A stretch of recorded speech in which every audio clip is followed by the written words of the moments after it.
Hello my students and my friends, welcome in my study लवी channel. आज मैं आप लोगों को सगीर अहमद कॉम्पिटिटिव बुक का चैप्टर 4 बताने जा रहा हूं, जो कि पूर्ण रूप से डेसिमल फ्रैक्शन पर आधारित है। और ये डेसिमल फ्रैक्शन जो है सिंपल फ्रैक्शन से थोड़ा अलग हट करके है। हालांकि सेम वही चीज़ है, बशर्ते डेसिमल फ्रैक्शन में कुछ नियम और शर्तें होता है जिसको हम अपने दिमाग में रख करके उसको सॉल्व करते हैं। तो ये सगीर अहमद का कॉम्पिटिटिव बुक का जो डेसिमल फ्रैक्शन है उसमें बहुत सारे सवाल जो है दिए हुए हैं, लेकिन बहुत सारे सवाल वन टाइप के, जैसे 10 सवाल हैं, 20 सवाल हैं। तो हम जो है आप लोगों को सिर्फ selected question Sagir Ahmad competitive book का बताएंगे और उसी आधार पर आपको भी तैयारी करना है, बशर्ते न कि शुरू से लास्ट तक आपको बनाना है। उस पर एग्ज़ाम में क्या होता है, जैसे 20 नंबर या 25 नंबर का क्वेश्चन, 20 या 25 क्वेश्चन रहता है, उसमें क्या करते हैं हम लोग 25 के बदले 50 क्वेश्चन को हम सेलेक्टेड कर देते हैं और उसी के अंदर जो है वो सारे क्वेश्चंस आ जाते हैं। उसी तरह से सगीर अहमद कॉम्पिटिटिव बुक से जो है हम आप लोगों के मोस्ट VVI क्वेश्चन जो है उसको ही बताने का कोशिश कर रहे हैं, और वो जो है बिल्कुल इजी प्रोसेस से, अपने प्रोसेस से समझाने की कोशिश कर रहे हैं। तो आज आप लोगों को हम, जैसे क्वेश्चन नंबर है 18, थोड़ा उसको सॉल्व करके देखिए कि कोई प्रॉब्लम नहीं होना चाहिए। जैसे 18 नंबर का क्वेश्चन है हमारा 4.7 इंटू 13.25, उसके बाद है प्लस फिर 4.7, फिर इंटू 9.43, फिर प्लस है, उसके बाद 4.7 और इंटू 77.34। जैसे ये जो है एक सिंपल जो प्रॉब्लम होता है, सिंपल जो सम होता है उससे थोड़ा हट करके है, ठीक है, लेकिन सम वही है, सिर्फ थोड़ा सा डिफरेंस किया गया है। क्या किया गया है, जैसे देखो यहाँ पर 4.7 का रिपीट कितनी बार आया, यहाँ 4.7 प्लस से पहले है, फिर इन दोनों में भी 4.7 है और इन दोनों में भी 4.7 है। तो क्या करेंगे, सबसे पहले बेसिक प्रोसेस से क्या करेंगे, तब तो इन दोनों को गुना करेंगे, फिर इन दोनों को गुना करेंगे, फिर इन दोनों को गुना करेंगे, उसके बाद तीनों को जोड़ेंगे, ठीक है। अन्यथा ऐसे देखो 4.7 जो है इसको हम कॉमन ले लिए तो बचा क्या, ये 13.25, इसमें इन दोनों में से 4.7 कॉमन ले लिए तो बचा हमारा 13.25, ठीक है। फिर यहाँ पर प्लस दे दिए, इन दोनों से 4.7 निकाल लिए तो क्या बचा 9.43, और फिर इन दोनों से जब हम 7 निकाल लिए हैं, यानी तीनों से हम 4.7 निकाल लिए, जो रेस्ट बचा उसको लिख रहे हैं यहाँ पर। क्या यहाँ बचेगा 77.34। अब क्या करना है, बस इजी प्रोसेस में इन तीनों को जोड़ देना है और इसके साथ क्या करना है, गुना कर देना है। चलो इसको जोड़ते हैं। सबसे पहले कितना है 13.25 प्लस 9.43 और प्लस 77.34। तो यहाँ पर देखो क्या होता है, 4 3 7 5 12 के 2 बाकी 1 हो गया, 4 3 7 2 9 1 10 का 0 हो गया, बाकी 1 9 3 12 और 12 12 7 19, 1 20 के 0, बाकी कितना हुआ 2। उसके बाद ये देखो कितना आ गया हमारा 7 1 8 8 2 10, और दशमलव कितने अंक के बाद 2 अंक के बाद, ठीक है। तो 2 अंक के बाद जब दशमलव हो गया तो इसको हम क्या, जैसे 100.02, तो 02 को हम नेगलेक्ट कर सकते हैं, तो कितना आ जाएगा हमारा 100 आ जाएगा। तो इसको हम क्या करेंगे 4.7 गुना 100 कर देंगे।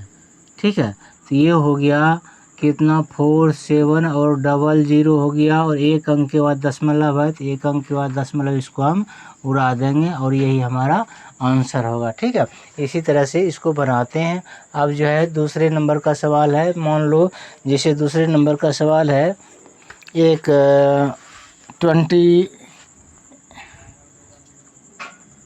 18 नंबर 8 ये सॉरी ये सवाल जो था, ये सवाल था हमारा 13 नंबर का। ठीक है, अब देखो 18 नंबर का एक सवाल है, वो है 0.05 और इंटू 0.09 इंटू 5।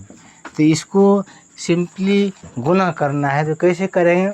सबसे पहले जितना अंक है उसको गुना कर लेते हैं, उसके बाद दशमलव का पर विचार करते हैं क्या होता है। सब जैसे देखो 5 गुना 5 25, 25 गुना 9 कितना हो जाएगा 225। इसको हम गुना कर लिए, 5 गुना 5 25, 25 गुना 9 जब करेंगे तो वो 225 होगा। अब दशमलव का कितना स्थान होगा? देखो यहाँ पर 2 अंक के बाद दशमलव है, यहाँ भी 2 अंक के बाद दशमलव है, यानी 4 अंक के बाद हमारा दशमलव होना चाहिए। तो यहाँ से गिनेंगे 1 2 3 और यहाँ पर एक 0 दे देंगे, 4 अंक, यहाँ पर दशमलव दे देंगे, यहाँ पर 0 दे देंगे। इस टाइप से हमारा आंसर हो जाता है। अब देखो जैसे अगला सवाल है वो भी मोस्ट VVI है, हालांकि देखने में बिल्कुल सिंपल सा सवाल है, और सवाल नंबर है 26। ये 26 नंबर का सवाल है, वो जैसे है 25.025 और बा है 0.025। हाँ, ये बिल्कुल सेम टाइप का, ये क्या कहता है डिवीज़न भाग है, जो इसमें भी प्राय विद्यार्थी क्या करते हैं गलती कर देते हैं कि या कैसे बनाएंगे। बिल्कुल सिंपल वेब है, इसको कैसे बनाएंगे? जैसे दशमलव के बाद यहाँ पे 1 2 3 अंक है, यहाँ पर भी दशमलव के बाद 1 2 3 अंक का इधर, तो ये और ये जो है कैंसिल हो जाता है। कितना हो गया 25 25 और भागा हो जाएगा हमारा 25। ठीक है, 25 0 25 भागा हो जाएगा हमारा कितना 25। तो कितने बार में कट जाएगा?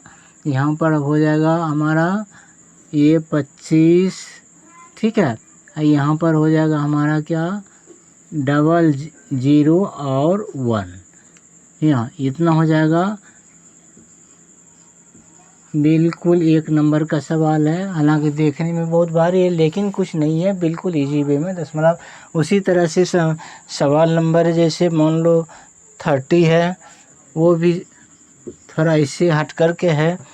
जैसे 30 नंबर का सवाल है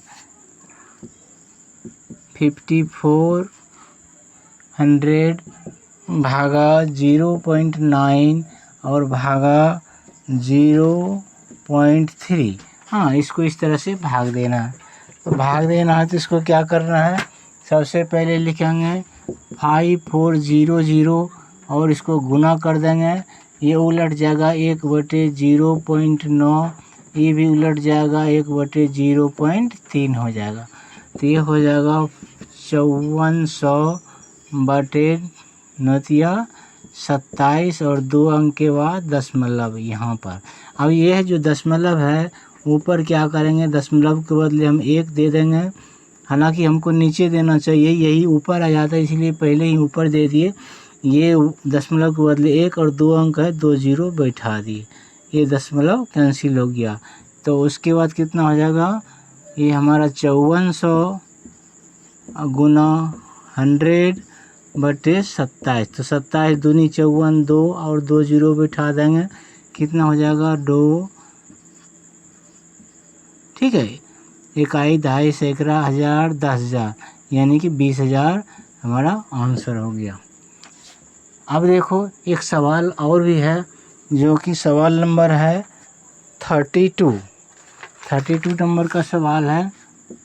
वो देखो क्या है कि 95 पर पावर है 3.7, फिर भाग है 95 पर 0.0.9 9989, ठीक है, इक्वल टू है 95 पर पावर x।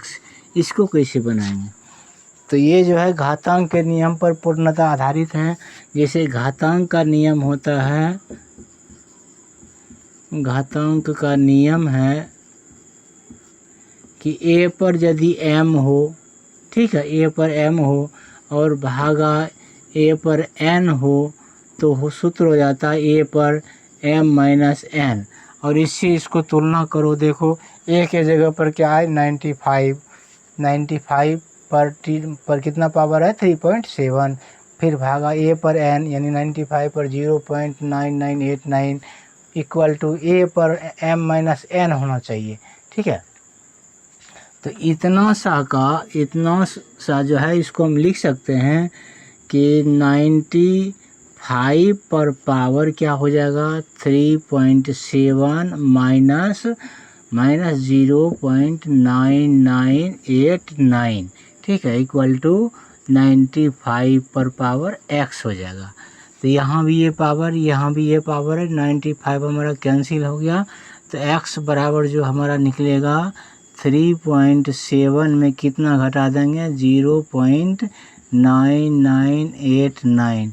यहाँ पर दशमलव के बाद एक अंक है, यहाँ पर दशमलव के बाद 3 अंक है, 4 अंक है, तो इसमें 3 जीरो हम बैठा देंगे, 4 अंक हो जाएगा। उसके बाद घटा देंगे 10 में 9 जाएगा 1, यहाँ पर 9 बचा, 9 में 8 जाएगा, फिर 1, यहाँ पर 9 बचा, 9 में 9 जाएगा तो 0, ठीक है। यहाँ पर आपका क्या बचा 6, 16, इधर से 16 में 9 जाएगा तो 7, 16 और यहाँ पर 2, ठीक है। x का वैल्यू कितना निकल गया ये, ठीक है। तो इसी तरह से जो है हम डेसिमल फ्रैक्शन को बनाते हैं। ये बिल्कुल इजी वे में है और अगले वीडियो में आप लोगों से फिर मिलते हैं। धन्यवाद।